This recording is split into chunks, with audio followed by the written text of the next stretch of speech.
আসসালামু আলাইকুম। ৪১ সপ্তাহের বিয়ের চ্যালেঞ্জের এটা আমার ৯ম সপ্তাহ। গত ৮ সপ্তাহ যাবৎ আমি আমার অভ্যাসগত পরিবর্তনগুলা করার চেষ্টা করছি। যেগুলা হয়তোবা অনেকে দেইখা আসলে বুঝতে পারবো না যে আমার কি আসলে রিয়েলি পরিবর্তন হইছে নাকি আমি ভিডিও বানানোর জন্যই এই চ্যালেঞ্জটা নিছি। এজন্য আমি এখন থেকে প্র্যাকটিক্যাল চ্যালেঞ্জ শুরু করতেছি। ১মটা ছিল আমার হচ্ছে ফেজ 1, সেটা আমার বেসমেন্ট হিসেবে কাজ করছে। যে কেউ যেকোনো ক্ষেত্রে সফল হইতে চাক তার আগে বেসমেন্ট ঠিক করতে হইব এই অভ্যাসগুলা পরিবর্তনের মাধ্যমে। আজকে থেকে আমার শুরু হইতেছে প্র্যাকটিক্যাল ধাপ, মানে ফেজ 2। বিয়ের ক্ষেত্রে অন্যান্য যে কোনো বিষয় দিক দেওয়া থাকলে থাকুক, না থাকলে নাই, আরেকটা জিনিস যেটা অবশ্যই দরকার সেটা হচ্ছে টাকা। টাকা শুধু বিয়ের ক্ষেত্রে না, টাকা সকল ক্ষেত্রে প্রয়োজন। আপনি পড়ালেখা করতে চান, টাকা প্রয়োজন। আপনি জীবনে সফল হইতে চান, টাকা প্রয়োজন। যে কোনো ক্ষেত্রে অবশ্যই টাকা প্রয়োজন। আমার বিয়ের জন্য যেই খরচগুলা প্রাথমিক পর্যায়ে হইতে পারে এগুলা ধারণা করে আমি আগে থেকে লিস্ট করছি। সেটা ১ নাম্বার হচ্ছে মোহরানা। অনেকেই ৫ লাখ টাকা, ৬ লাখ টাকা কাবিন দিয়া বা মোহরানা দিয়া বিয়ে করতেছে। রিয়েলি তারা কত টাকা আদায় করছে এটা জাস্ট একটা ধরা হয়, কিন্তু এই মোহরানাটা কিন্তু ধরার জন্য না, এটা দেওয়ার জন্য। পরিস্থিতি অনুযায়ী আমি একটা টার্গেট ফিক্সড করছি যে আমার মোহরানা হইব ৫০,০০০ টাকা। বিয়ের জন্য কিছু বাজার সদাই করা লাগবো, আমি এগুলোর জন্য ধরছি ২০,০০০ টাকা। অলিমার জন্য আমি ধরছি ২০,০০০ টাকা। তো আনুষাঙ্গিক আরও যত খরচপাতি আছে এগুলোর জন্য আমি ধরছি ২০,০০০ টাকা। বিয়ের পরে ৩ মাস ব্যাকআপের জন্য আমি ধরছি ৩০,০০০ টাকা। একদম মিডল ক্লাস ফ্যামিলির যেমন খরচ হতে পারে আমি এরকম একটা টার্গেট নিছি। আমার সর্বমোট একটা হিসাব করছি আমি আমার খরচের তালিকার। আমার বিয়ে করতে এই মুহূর্তে প্রয়োজন ১,৪০,০০০ টাকা। আর আমার হাতে বর্তমানে আছে মাইনাস। রানিং মাস গেলে হয়তো কিছু টাকা আসতে পারে, কিন্তু বর্তমানে মাইনাস। আমার হাতে টাকা নাই, উল্টা আমার কাছ থেকে মানুষ টাকা পাইবো। যে সেটআপে দেখতেছেন আমারে, এটা কিন্তু আমার নিজের সেটআপ না। আমি হচ্ছে এখানে পার্টনারশিপে একটা জব টাইপের নিছি। আমি এই পুরা বিজনেসটা ম্যানেজ করতেছি। আমি একটা পার্সেন্টেজ পাই এবং আমার একটা ফিক্সড বেতন আছে। বেতনটা হচ্ছে ১০,০০০ টাকা। তো ১০,০০০ টাকা করে আমার হচ্ছে খরচ হয়ে যায় প্রায় ৫,০০০ টাকার মতো। আমার লাভের যে পার্সেন্টেজটা বলছি সেটাও কম।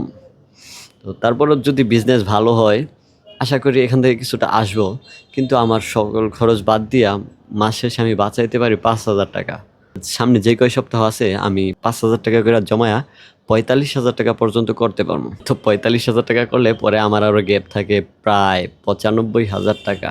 আমার আরও ৯৫,০০০ টাকা দরকার এই চ্যালেঞ্জ বাস্তবায়ন করার জন্য। মানে এটা অবশ্যই দরকার। আমি যে খরচগুলা ধরছি এগুলা কিন্তু একদম মিনিমাম, এর থেকে কম হইতে পারে না। একটা বিয়ের মধ্যে এর থেকে কম হইতেই পারে না।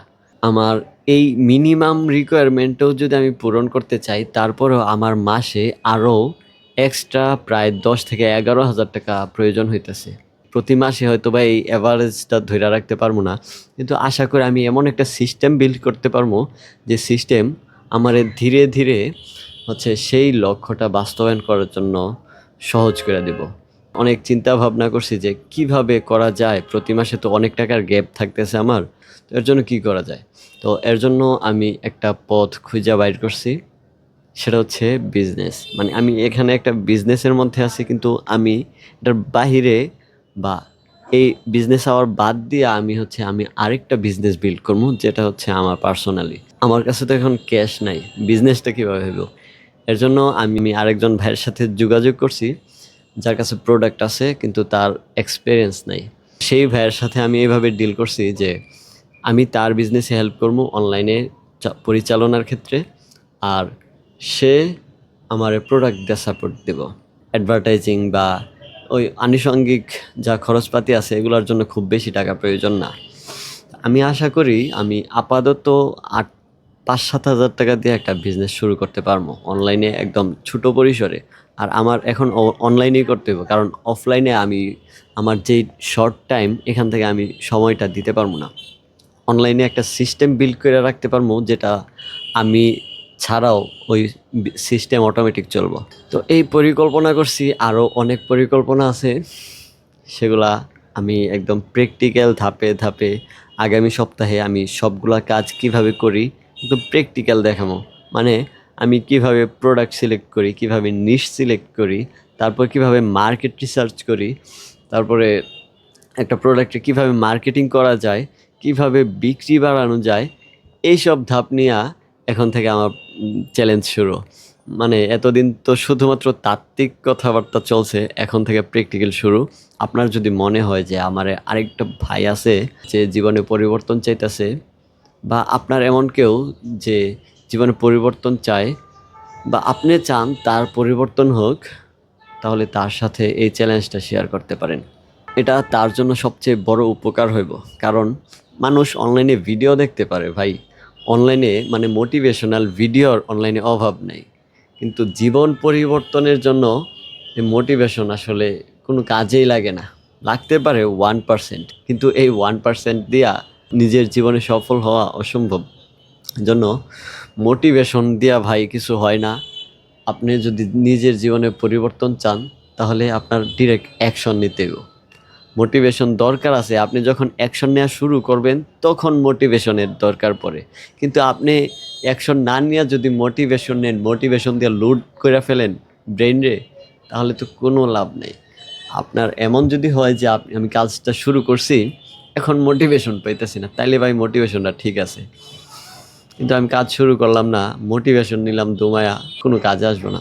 আপনারা যারা জীবনের সত্যি সত্যি পরিবর্তন চান, তারা নিজের পিছনে সময় দেন। এই ভিডিও দেখা বাদ দিয়া, রিলস স্ক্রল করা বাদ দিয়া নিজের পিছনে সময় দেন। আমার কথায় কেউ পরিবর্তন হতে পারবো না। কেউ যদি নিজের পরিবর্তন চায়, তাহলে আগে নিজের চাইতে হইব। সবাই ভালো থাকবেন, সুস্থ থাকবেন, আমার জন্য দোয়া করবেন। আগামী সপ্তাহে দেখা হইতেছে সন্ধ্যা 7টা 1 মিনিটে, শুক্রবারে। আল্লাহ হাফেজ।